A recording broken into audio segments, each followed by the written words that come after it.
Kattato alongside Brian Parsons and Jeff Snyder for another edition of the Sportswrap OT. Gentlemen, we're beating the weather so far, but no promises. Obviously, it's going to be snowing pretty hard for this area in a couple of days. Yeah, James, you're from upstate New York, so you're used to this. We're not. Nah, yeah, this is... I mean, we're not. I'm from Cleveland, buddy. Well, yeah, you too. Yeah. Erie, Pennsylvania. I lived there for a while. I'm used to the snow. I saw 8 to 10 inches on Don Slater's radar this morning. I mean, that is just... For New York, 8 to 10 inches is bad. Yeah, that's a lot for anywhere, really. Yeah. All right, we got a lot to dive into today, so why don't we start things off with what happened at the theater at Madison Square Garden in the boxing world. Keyshawn Davis winning his first ever world championships, the first time that we have a new belt holder in Hampton Roads in 36 years. Keyshawn knocked out Dennis Baranchik in the 4th round on Friday with a crippling body shot. He was going to the well, Brian, the entire week or the entire night. He looked phenomenal. Yeah, that first knockdown, when he got him in the 3rd round, when he knocked him down, you knew that Baranchik was vulnerable with those body shots. And, man, what a blow. And here's how it went down. So I was anchoring the sports on Friday night. Yep. Because Craig was off, you were off. Well, the fight was going on while I was doing the sports segment. So our director actually had the fight on the monitor, so as I'm doing the sports, I'm actually watching the fight at the same time. That's sweet. And then it ended during the commercial break, and we came back and got to announce what had happened. And man, what a blow! What a body shot! I felt that body shot. Yeah, and he couldn't answer 10 count. You could hear it on the broadcast. And I think that the thing that's so interesting with this is, like, you're watching these images right now, and you're seeing a bloodied up Dennis Baranchik. Keyshawn treated Baranchik like a prospect. He didn't treat him like an unbeaten world champion. And the fact that Keon was on the undercard too, and he won his fight, I mean, that was such a big deal. But I think the one thing I want to touch on really is, now 135 pounds for Keyshawn is kind of his, the world is his oyster a little bit, because the champions in the rest of the division are just straight killers, right? He's not going to fight Shakur Stevenson because that's his boy. He's known him forever. They say that now, okay? But who's to say in a few years what's going to happen if they dangle the money in front of their face? This isn't like a situation where the Klitschko brothers wouldn't fight each other. These guys are just friends. MMA fighters that are friends fight each other all the time. Totally. If the money's right and they hype it up right, and Keyshawn likes to hype things up, who's to say that wouldn't happen someday if the money's that great, that big of a purse? I want to jump off the point that you just said. Keyshawn is not just a great boxer, but Keyshawn, with the way that he's able to sell a fight and the way that he's able to talk on the mic, could really make him one of the faces of American boxing moving forward. I mean, he's about to turn 26. Like, you look at some of the matchups that he can have in the future, like the Gervonta Davis fight everybody's talking about. Davis has a fight lined up in March with Lamont Roach. Vasily Lomachenko is one of the legends of the sport. He could fight him. I think that we're going to get Isaac Pitbull Cruz in April in Vegas, if I had to guess, because that's like a classic Mexican versus American style fight. Cruz marches forward, head down. I mean, I just love that fight. I think that Keyshawn has flirted with the idea of going up to 140 pounds, but I think right now there's so many options for him at 135, and the nice thing is, compared to being a champion to a contender, now the fighters come to you. I don't rule out the fact that this fight could be at Scope. I mean, Sweepy fought at Scope more than 10 times. Yeah. As in many of those championship fights, I know he had a very good relationship with Main Events and the HBO people. So, and that whole camp kind of used Norfolk as a home base, actually, for Evander Holyfield, Meldrick Taylor, Mark Breland, Sweepy Whitaker, all these guys, Roger Mayweather, Floyd's uncle, they were all based kind of out of Virginia Beach, really, Waring's Gym and all of that, things like that. So I don't rule out a Scope fight. And that's a good point, because a lot of these fighters like Sweet Pea and Keyshawn have so many parallels to how they fight. They fight very defensively. They try not to get hit, but when they find an opening, they're going to take it. So I just think that's so interesting that even 35 years later, we have fighters who are still fighting the same style. Like, evolved, obviously, Sure, over the years. But so here's my question that I want to I do think Keyshawn, as great as Sweepy was, pound for pound, I think Keyshawn just has a little more charisma to him. 100%. A little more of a engaging personality that can kind of captivate a wide audience. So here's my question that I want to pose. If he were to fight at Scope, is it one of these things where it just only has to be Keyshawn or it has to be all of the Davis brothers, right? Because that's what I'm wondering now. Since we saw it in November, do all of the Davis brothers have to fight on the same card for it to be at Scope, or will Keyshawn just solo a show there? I would imagine at least one of the brothers would be on there. Right. But, it's going to be your up-and-coming top-ranked guys is what Abdullah Mason. Is gonna be. Yeah, right. Yeah. They're going to showcase those guys. Yeah, totally. And then and I think one of the selling points of Scope is it showed so well on national television. Oh, It beautiful looked boxing arena. it looked amazing. The Yeah, it crowd did. was extra juiced. They didn't care that was it a second round knockout or a third round? It was At the one at Scope. Oh yeah. It was second round knockout. Second round. And yeah. you think some people might think, hey, I paid $200 for this. It was only a second round knockout. No, they Yeah. were people were excited. If you know anything about boxing, you know that's a possibility going into any fight. Exactly. Gustavo Exactly. Lemos was a sacrificial lamb for that night, though. I mean, he just stood no chance. So it's just great to have a world Yeah. champion back in the 757. Keyshawn, Doing his thing. bright future. Like I said, one of the crowded faces. division though. A crowded division. A lot of good fights for him, but definitely could be one of the faces of American boxing for sure. Daytona. The Daytona 500, the Great American Race. All of its wildness at the end and all of the crashes. Ryan Preece again flipping his car at Daytona. I mean, that was just it's a wild race. Well, I tell you, I feel for the fans that had to endure a long rain delay. I've been to Daytona when there's been a rain delay. In 2003, when Michael Waltrip won, there was a long rain delay, and it's miserable when you're dealing with that. Hours. But the fans were rewarded with a pretty good race. But I'm gonna have to go. I mean, Joey Logano and Ricky Stenhouse. What were they thinking? The gap closed, man. If gap closed up. and Joey should have let up. Joey should have let up. There You wasn't know- room. You know what, Joey? It's Joey. Joey's always the most aggressive driver out there. One of the most aggressive drivers. It's out Stenhouse there. crashes all the time too. Yeah, Recky Stenhouse is what some fans Ricky call. Stenhouse. The thing about Byron though, and obviously going back to back at Daytona for the first time since Hamlin did it in 19 and 20, but he said in his post race presser, I mean, he just saw an opportunity, a little bit of luck, and he was in the right place at the right time to not be a part of that pile up, and he just slid right in there. That's Daytona. That's Daytona. That's Daytona. Jeff Gordon said the same thing. He's like, I'm actually surprised we're standing here today because we didn't have the speed or the car to be up front at the end, but we were able to part the seas on that last lap crash, and I was actually happy they let them race to the line. They didn't throw the caution like they did. Yeah, in the that full was race. great. That was fantastic. Fantastic. Byron, a pretty uneventful winner, though. Pretty boring winner, in my opinion. Yeah, but it's so funny. He's quietly becoming a Hall of Famer. This was his 13th Cup win. Wow. 2 Daytona 500s already. He's impressive. only 27 years old. So his career's still young. He can still win a lot more races. He drives a 24 car. He drives with Rick Kendrick, Jeff Gordon.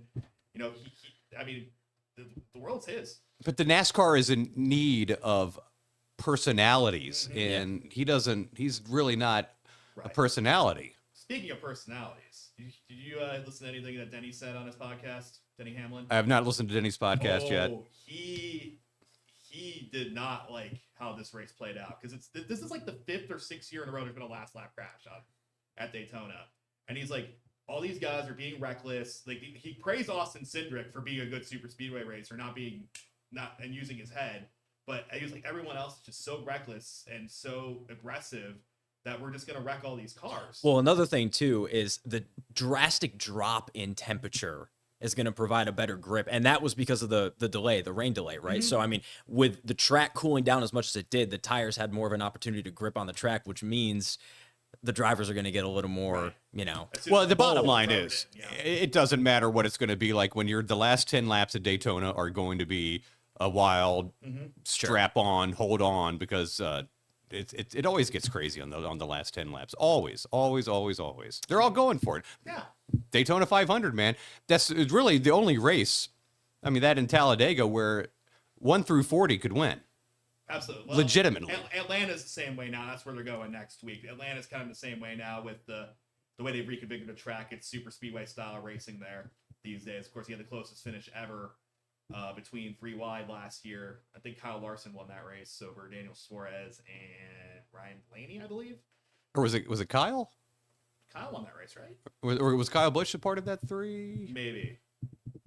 I remember.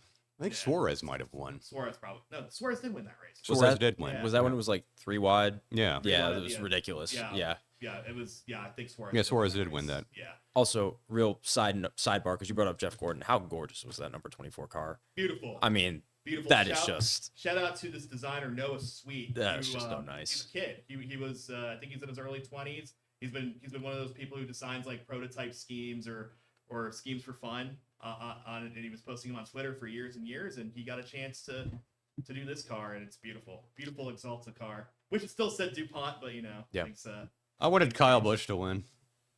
yeah. I mean, 20 years of trying, 20 years of frustration for Kyle Busch, 21 years now, because it's the big race he's never won.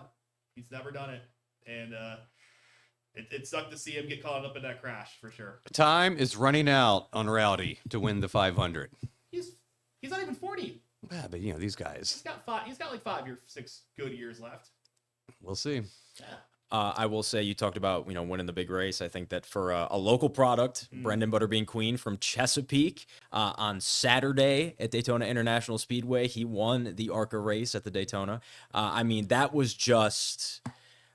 You gotta love a guy like Butterbean, a story like Butterbean, to be at Langley and dominate at Langley and win the Hampton Heat for a couple of years, and then to be able to build himself up in the Truck Series and then go on to this and winning at Daytona. I think that's a really big deal. Yeah, we don't see too many of these situations where guys work their way up from Langley late models up into, we've had a few guys. Connor Hall has tried it. Yeah. Denny. But then again, you also have the guys like, Denny was more Southampton Motor Speedway in Southside and Richmond. But it's pretty awesome. He's been a Langley champion, a late model champion, and then I believe he has raced a handful of truck races, and I think he finished in 4th place in his first truck race at North Wilkesboro. Yeah. So he's going to run a full ARCA schedule this year and a handful of truck races if he can get the ride. But look at that. Butterbean, Chesapeake guy, to take the victory lane at Daytona. The only time I can remember a local guy taking the checkered flag at Daytona was Ricky Rudd won one of the dual qualifying races once when he was driving for Robert Yates in the 28 Havoline Ford. Yeah, I think it was like 2002. I don't remember Elliott Sadler ever winning I don't think Elliott ever won at a dual. Daytona. I don't think so. Maybe Nationwide Xfinity Busch Series. Oh he yeah, did. for sure. It was. I watched the race. Not only did Brendan prove that he belongs on the track, he was able to survive an ARCA race at Daytona, which is very difficult to do. Yes, it no is. matter how good you are. Look at Elio Castro-Neves, got caught up in like 3 wrecks in that race. Elio finished 5th in the race, and then someone dumped him after the checkered flag because they didn't hear the radio that the race was over. I'm like, did you not see the guy with the flag in his hand waving it? I guess not. But it was an interesting race. A lot of attrition in that race. There's a joke on Twitter always, ARCA brakes, as in they don't know how to use their brakes when crashes are happening. So, but Brendan survived, and Butterbean, he said he was going to Waffle House, so he got his Waffle House. He did. his chocolate I milk. saw the picture. Yeah. I don't know if the race sponsor Chili's was happy with that. And the thing with the ARCA series, these are generally going to be younger guys, less experienced guys, and you're throwing them into the Daytona International Speedway, 2.5 miles of banked mayhem at up to 200 miles per hour. So you are going to see a lot of squirrely, wiggly cars out there and a lot of harrowing crashes. But again, Butterbean survived it, and imagine. He's seen what Victory Lane at Langley looks like, and to pull that car into Victory Lane at Daytona, my goodness, what a difference. What do you think is going through his mind in that moment? I mean, I started thinking, I can't believe this is happening. Yeah. And you're going to schedule to talk to him tomorrow. yeah, I'm scheduled to talk to him tomorrow. Oh, that's exciting. I know. I'm so pumped for it. That's gonna be a fun interview. Well, You talked to him before, right? I have talked to him before. I think the coolest thing about Butterbean is how charismatic but humble he is at the same time. I mean, to be so well recognized and known around this area, and then to beat Dale Jr. at Langley and I think it was his second, he went back to back at the Hampton Heat, and it was like his second in 3 years or something like that. I mean, it's just like, he's so, I don't know, he's just a really good person to be the ambassador for racing right now in Hampton Roads. He's gained quite a following with his personality and his demeanor and just how he races. He races a very smooth style, I would say. So it's really cool to see that he's coming up through the ranks. He's 27 years old, which is a little. Yeah, that's not young. It's not young for a NASCAR driver anymore. Usually that was when usually you wouldn't even be 30 till you hit Cup in like the late 80s, early 90s. But now there's a bunch of kids in there, and he has to fight the claw's way. Sponsors are always important. So hopefully you get some nice backing. Well, he said in the post race presser, he said he was everything he's doing right now. He's racing for his life. He's racing for his career. Like that's literally everything is out on the line for him right now because he doesn't have really anything guaranteed. And now or never. Yeah, I mean, what a way to make a statement and put yourself out there that you're racing for your life, though. Yeah, hopefully that parlays in some more truck opportunities, Xfinity sure. opportunities. Yeah. Maybe not with the top team, but maybe just to show what he could do in some certain equipment. Yeah. He's following in the shadows of newly inducted NASCAR Hall of Fame member Ricky Rudd from Chesapeake. Yeah. So that was pretty cool to see Ricky get his due finally. The Iron Man, one of the toughest guys in NASCAR history. Yeah, he raced, but he raced a lot of races in a row because Terry had that record. Terry Labonte had that record, and then Ricky ended up with that record. Didn't Jeff Gordon? Jeff Gordon ended up taking it. Yeah, and then Ricky also had the how many years in a row with at least one race win? I think it was like 15 or 16. 15 or 16. Yeah. Yeah, Ricky was always there. He was always competing. He was never a champion, but he was a contender. He's a name you're always going to remember as a fan. And he was a friend of the Sportswrap. He was always good to us at Daytona and Richmond, doing interviews with us all the time. I'm just glad he finally got his due because he got snubbed a couple of times when he was nominated for the Hall of Fame. Sure. Now he finally gets the nod. Yeah. He went with Carl Edwards as well, who is another favorite driver of mine. So that was really cool to see. Them just I don't know if you saw Carl's speech. I've not. I just saw Ricky's. I didn't see Carl's. My goodness, what a talker this guy is. What a speaker he is. And he's been MIA the past few years. Yeah, he's been gone. Like he retired at the end of 16, 17. And he just left. And he did what Ricky did. Ricky disappeared. Ricky never came back. Nope. And Carl never really came back. He's like, I thought I was gonna take a year off, and turned out I didn't really miss it. Yeah, a lot of these guys will do the TV gigs in the booth. Yeah. The Kevin Harvicks and the Clint Boyers of the world, and Jeff Burton. We saw him and over the Dale weekend. Jr. Yeah. Oh man, Kevin Harvick's great in the booth. Yeah, he is. Yeah. His Clint not so much, but that's just my opinion. Did you hear the part where Mike Joy thought there was a caution? Yeah. He's like, oh, that light got me. And then I think Boyer was like, oh yeah, I saw that light too. that light got me too. I'll tell you what. Speaking of the broadcasting, the CW pretty much debuted its new graphics package and how they're going to do NASCAR. Big hit with the fans that I've seen on Twitter. Everyone really enjoyed their production. I thought the production looked great. And it had the best rating for a race, for an Xfinity race in 3 or 4 years. Oh wow. You've been saying this though, that you think the CW is on the rise. I do. Really. I do. I don't disagree with that, with everything that they're doing over lately. the air. Yeah, with all these sports, with the Pac-12, with the or whatever the Pac is, the Mountain West football. They do ACC stuff, ACC football, ACC basketball, NASCAR. And they were able to snag a veteran off the street and Tom Brenneman to call some of the games. So, yeah. Deep drive. You know who his father is? Yeah, Marty Brenneman from here. Portsmouth. Hey. That's right. Portsmouth native. And the Virginia Sports Hall of Fame. Marty Brenneman is. He was a former broadcaster for the Cincinnati Reds. He was a broadcaster for the Tides. I think he might have done the Virginia Squires. He might have done ODU basketball too. But Marty got his start right here. Awesome. Very cool. Yeah. All right. We have about a minute. So any thoughts? Well, weather. We're dealing with weather right now. We're dealing with already Hampton University has already postponed their men's and women's basketball games that were scheduled coming up. Old Dominion women scheduled to play Thursday at 11 a.m. Yep. We'll see what happens if their opponent can even get into Norfolk. Yeah. That's what it's kind of contingent on, Yeah, I know. We were talking to Mike Jones about it today, and he was kind of saying similar stuff. He was like, I don't want to speak on behalf of the university because I may want something different than what they want. He was like, but I mean, Marshall's coming into town, and I don't know, these moments. But we were talking a little while ago about how you covered something where, there was a women's basketball game and the team still came into town and nobody was there because of the travel, but still. Right. I mean, it was against Western Kentucky, and it was like, well, since they're here, we're going to play the game. Yeah. And I remember they advised people not to come to the game because they couldn't really even staff the game, with the ticket takers and all of that. But I think they did say that if you want to come, you can come, but we don't recommend it. And nobody came. we will see what happens with all the snow. It's going to be interesting. We'll update you on the Sportswrap OT next week on how we kind of fare with all that throughout the weekend. State championships in wrestling too this weekend. So And that has been altered. The Friday day at Virginia Beach for Class 4, 5, and 6 has been cut, and everything is going to be on Saturday as of now. So guys will have to wrestle twice in one day. And we will keep you all posted. Things like that. For Jeff Snyder, Brian Parsons, I'm James Kattato, Sportswrap OT. We will see y'all on the next one. Bump cam.